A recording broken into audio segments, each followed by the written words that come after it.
বাঁকুড়ায় হঠাৎ আগুন, আর তাতেই কয়েক মিনিটের মধ্যেই শেষ সবকিছু। কোথায় ঘটলো এই ভয়াবহ অগ্নিকাণ্ড, কিভাবে ছড়ালো এই ভয়াবহ আগুন, জেনে নেব আজকের এই প্রতিবেদনে। নমস্কার বন্ধুরা, আপনারা দেখছেন voice of Bankura, presented by J3S institute, বাঁকুড়ার অন্যতম নির্ভরযোগ্য স্পোকেন ইংলিশ একাডেমি। বাঁকুড়ার ওন্দা থানার শাওড়াঘাটি গ্রামে ঘটে গেল এক ভয়াবহ অগ্নিকাণ্ড। এক নিমিষে আগুনে পুড়ে ছাই হয়ে গেল কুশ ঘোষের বাড়ি। পরিবারের দাবি, বাড়ির উনুনে জ্বালানো আগুন থেকে প্রথমে আগুন লাগে একটি খড়ের বস্তায়, তারপর খুব দ্রুত সেই আগুন ছড়িয়ে পড়ে চারিদিকে। এরপর আগুন গিয়ে লাগে বাড়ির সামনে রাখা একটি মোটর বাইকে। হঠাৎই বিস্ফোরণের মতো শব্দ, আর সেই বিস্ফোরণে আগুন ছড়িয়ে পড়ে গোটা বাড়িতে। মুহূর্তের মধ্যে আগুনের লেলিহান শিখা গ্রাস করে ফেলে পুরো বাড়ি। চারিদিকে ছড়িয়ে পড়ে ধোঁয়া আর আতঙ্ক।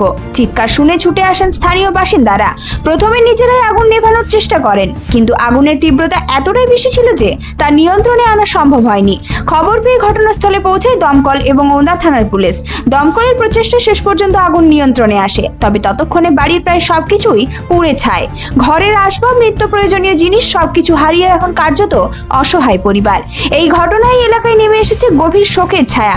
স্থানীয়দের মধ্যে তৈরি হয়েছে আতঙ্ক।